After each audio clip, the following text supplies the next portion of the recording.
अस्सलाम वालेकुम जी, कैसे हैं आप लोग? सब ठीक ठाक है। एक ज़बरदस्त किस्म की वीडियो के साथ हाजिर होते हैं अभी।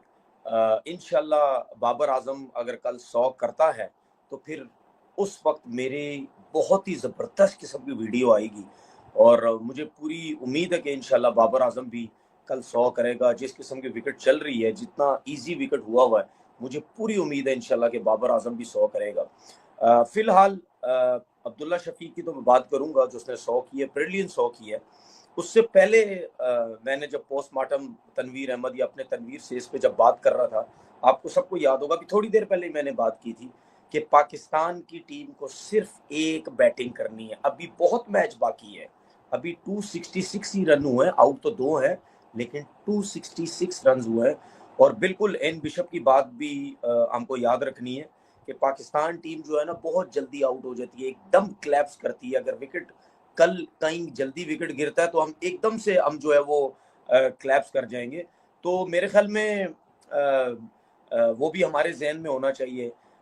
लेकिन आपको एक चीज मैंने बात की थी कि एक जो है वो सिर्फ इनिंग खेलनी पड़ेगी, क्योंकि ये जो टेस्ट मैच है ये ऐसा नहीं है। अगर पाकिस्तान की दूसरी बारी आती है तो ये समझ ले पाकिस्तान टेस्ट मैच हार जाएगा। तो एक बारी मैंने बोली थी कि यार ये जो दो पार्टनरशिप, ये जो दो प्लेयर है, इनकी अगर पार्टनरशिप लग जाती है, अगर हमारे जो बाकी आने वाले प्लेयर्स भी हैं, अगर वो भी 100 करेंगे, लंबी बैटिंग करेंगे, 550-600 रन की भी मैंने बात की हुई है। आपको याद है मैंने अभी आखिरी जो अपने सेशन में जब बात की थी तो मैंने यहां तक बोला था कि यार पाकिस्तान को 600 रन करने चाहिए।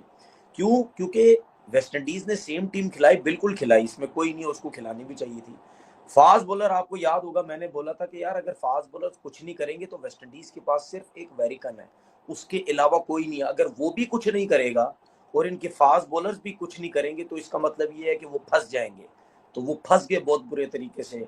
ठीक है, उनके पास हौज है, वो जेन्युइन स्पिनर ही नहीं है। उसके बाद जो है वो इनके जो कैप्टन है, ठीक है ना, रोस्टन चेज जो है वो भी कोई लंबी चौड़ी बॉलिंग नहीं कर रहे हैं, उनकी फिंगर का मसला है। तो पाकिस्तान के पास बहुत ही जबरदस्त किस्म का एडवांटेज है, बहुत जबरदस्त किस्म का पाकिस्तान के पास एडवांटेज है कि वो यहाँ पे बड़े रन करे, बड़ा टोटल करे। ठीक है, अब्दुल्ला शफीक ने जो बैटिंग की है, क्या आउट क्लास बैटिंग की है। ये वही अब्दुल्ला शफीक है जो इस टेस्ट सीरीज में नहीं थे। ठीक है, सिलेक्टर्स के ऊपर सवालिया निशान था कि भाई ये नहीं है। ये जब T20 यहाँ पे वेस्ट इंडीज में खेल रहे थे, लीग खेल रहे थे, वहां से उनको फिर शान मसूद की जगह इनको टीम में डाला गया और उसके ऊपर बहुत बात हुई। मैंने भी बात की कि यार अगर शान मसूद को हटाया गया था तो किसी मिडल ऑर्डर प्लेयर को डाल लेते, अब्दुल्ला शफीक को क्यों डाला। और प्लेयर्स ने भी बात की कि नहीं यार ये सिलेक्शन जो है वो ठीक नहीं है। हम इस वजह से भी बात कर रहे थे, मैं अपनी बात कर रहा हूँ, मैं इस वजह से भी बात कर रहा था कि अब्दुल्ला शफीक को अगर आपने शान मसूद की जगह पे डाला है, एक आपके पास एक ऑप्शन था, ऑप्शन की सूरत में आपने डाला। लेकिन जब अब्दुल्ला शफीक जो है वो सेट था, यानी मतलब अगर टेस्ट सीरीज में अगर आप समझते आपने डाला है तो फिर उसको ड्रॉप क्यों किया था। फिर उसको टीम में जब फर्स्ट टाइम टीम सेलेक्ट हुई थी तो उसी टाइम उसको टेस्ट टीम में सेलेक्ट करना चाहिए था। ये नहीं कि शान मसूद जो है वो अनफिट हो गया तो फिर आपने उसको वो किया। खैर एनीवे, बड़ी जबरदस्त इनिंग खेली और इस वक्त आपको पता है कि पाकिस्तान टीम में बाबर आजम हो गया और या अब्दुल्ला शफीक हो गया, ये दो प्लेयर ऐसे हैं जो टेक्निकली बहुत अच्छे और बड़े ज़बरदस्त प्लेयर हैं। और सबसे अच्छी चीज़ दोनों की ये लगी, एक तो बिल्कुल इसमें कोई दो राय नहीं है, जब टॉप का प्लेयर सामने खेल रहा होता है तो उसके साथ जो दूसरा प्लेयर होता है वो 100% वो कोशिश करता है कि यार मैं अपने पाकिस्तान टीम का या कोई भी दुनिया का बड़ा प्लेयर, अच्छा प्लेयर उसके सामने खेल रहा होता है तो उसकी कोशिश होती है कि यार मैं इसके सामने रन्स करूं, मैं खेलूं। आपने देखा जब अब्दुल्ला शफीक ने 100 किया तो बाबर ने ऐसा मुक्के की तरह सेलिब्रेट किया या उसको उसने गले लगाया जैसे उसका अपना 100 हुआ है। तो एक कैप्टन कैप्टन के लिए ये बहुत बड़ी रिस्पॉन्सिबिलिटी भी होती है कि आप भी रन्स करें और अगर आपके साथ जो खेल रहा है आप उससे भी जो है वो रन्स करवाएं। और बड़ी जबरदस्त इनिंग खेली, बहुत सेंसिबल इनिंग खेली। और आपको ये भी याद होगा मैंने ये बात की थी कि रिस्पेक्ट दे बॉलर्स को, बैड बॉल्स पे जाएं, बैड बॉल्स पे मारें, लेकिन जो अच्छा बॉल है उसको रिस्पेक्ट दे। और आपको याद होगा मैंने ये भी बात की थी कि हमारा काम है टोटल एक नेट सेशन की तरह बैटिंग करनी है। हमने कोई जल्दी नहीं करनी। अगर हम नेट सेशन की तरह बैटिंग करते रहेंगे तो उनको प्रॉब्लम है, क्योंकि उनको ये पता है कि यार भाई अभी 2 दिन हुए, सिर्फ अभी 3 दिन बाकी हैं। अगर पाकिस्तान की टीम कल का दिन भी पूरा खेल गई तो वेस्ट इंडीज के लिए टेस्ट मैच बचाना मुश्किल हो जाएगा। इसीलिए मैंने आपसे बोला था कि बिल्कुल नेट की तरह खेलना है, कोई जबरदस्ती शॉट, कोई जल्दी करने की जरूरत नहीं है। आपने देखा कि दोनों बैट्समैन, चाहे बाबर हो चाहे अब्दुल्ला शफीक हो, जो भी बॉल उनको सेंटर में गिर रहा था, जो भी बीच में गिर रहा था बॉल, ठीक है ना, हर उस बॉल को उन्होंने रिस्पेक्ट दी है। कोई जबरदस्ती खेलने की जरूरत नहीं थी। बिल्कुल जो मुंह पे बॉल था उसको सीधा खेला उन्होंने, जो ऑफ स्टंप से बाहर बॉल था उसको ड्राइव खेले, जो जो कट का बॉल था उसको कट मारा, जो बैकफुट पंच का था उसको मारा। एक और चीज, जब बैट्समैन इतना अच्छा खेल रहा होता है वो जरूर पीछे की बॉल पे शॉट खेलने जाता है।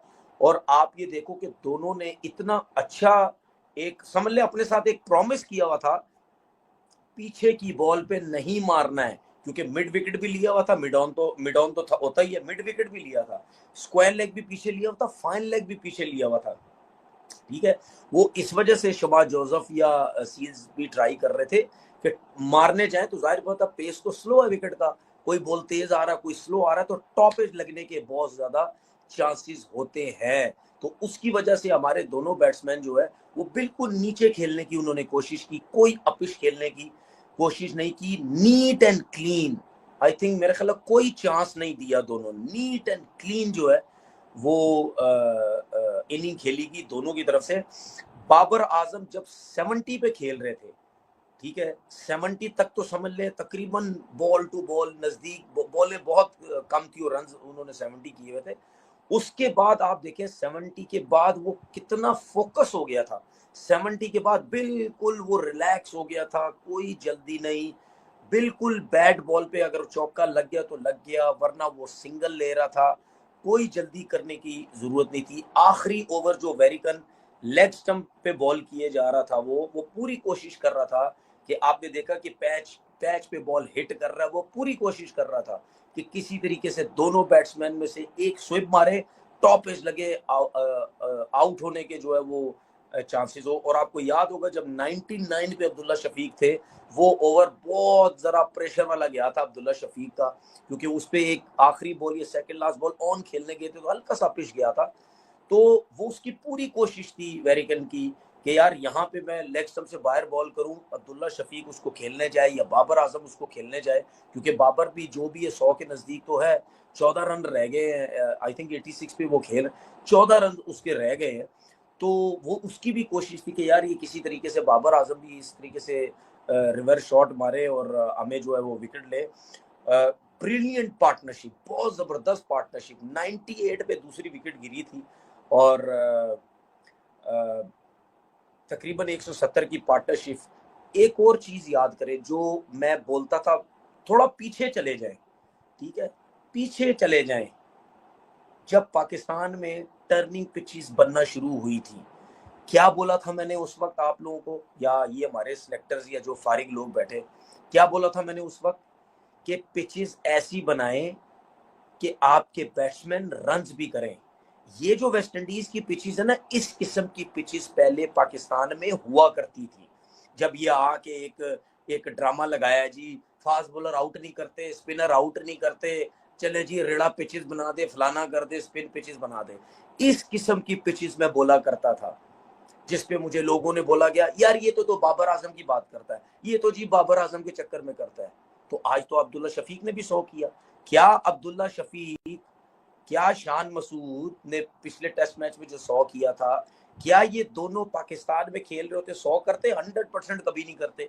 जिस किस्म की थकी थर्ड क्लास किस्म की पिचेस बना रहे थे, ये दोनों कभी भी नहीं 100 करते। फायदा किसका हुआ? पाकिस्तान का फायदा हुआ, उनकी अपनी परफॉर्मेंस हुई। आज अगर अब्दुल्ला शफीक जो है वो 100 करके 107 करके नट आउट है, आज अगर 86 करके बाबर आजम नट आउट है, तो आप अपनी बैटिंग की परफॉर्मेंस देख लें, क्या दिल खुश नहीं हो रहा कि यार उन्होंने जो है वो 344 किए थे, हम 266 पे 2 आउट है? इसकी क्या वजह है?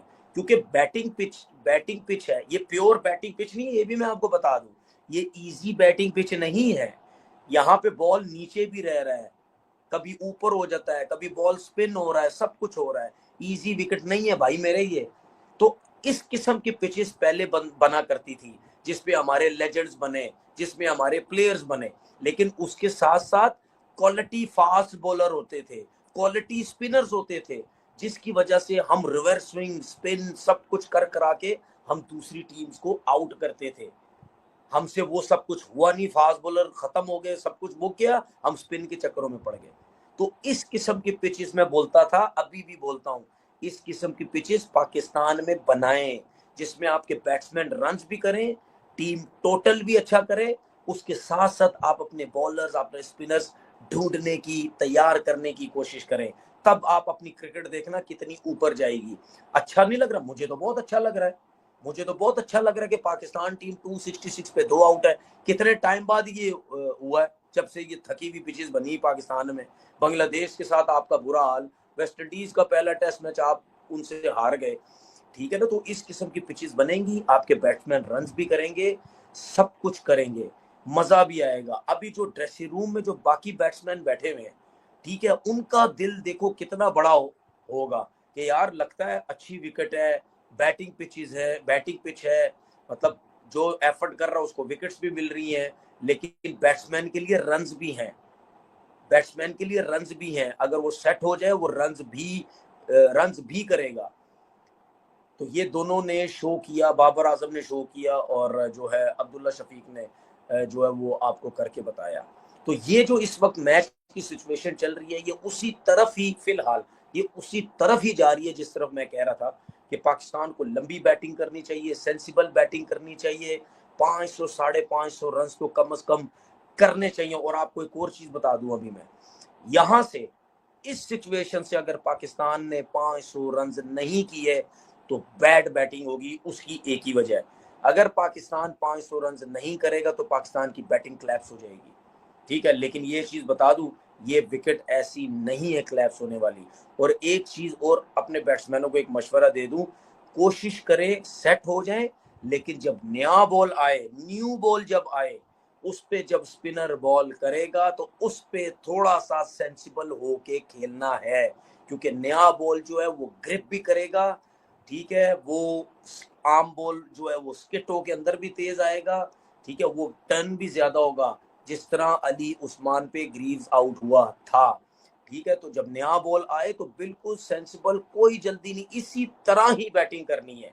हमने कल का दिन भी इसी तरह ही बैटिंग करनी है, ठीक है ना, कोई जल्दी करने की जरूरत नहीं है। जिस तरह बाबर आजम बैटिंग कर रहा है, जिस कॉन्सेंट्रेशन के साथ बाबर आजम बैटिंग कर रहा है, हमें कुछ भी करने की जो है वो जरूरत नहीं है। इंशाल्लाह, इंशाल्लाह कल जब बाबर आजम अगर 100 करेगा तो उसके लिए जो बातें मैंने सोच के रखी हुई हैं वो आप लोग देखना मत भूलिएगा। ये मैं आपको अभी से बोल के जा रहा हूं, अभी से बोल के जा रहा हूं। जिस टाइम बाबर आजम का 100 होगा, उसके उसी टाइम ही, मैच के दौरान उसी टाइम ही मैं लाइव आ जाऊंगा, सिर्फ बाबर आजम के ऊपर मैं डिस्कस करूंगा, ठीक है। ये मैं अभी नहीं बता रहा क्योंकि क्रिकेट है, कुछ भी हो सकता है, पता नहीं क्या हो, ठीक है। लेकिन मेरी ख्वाहिश यही है कि बाबर आजम भी कल 100 करे, और दोनों का 100 हो जाएगा, उसके बाद दोनों लंबे लंबे रन करें, 150 रन करें, अपनी टीम को लेके चले, अपनी टीम को टेस्ट मैच हारने से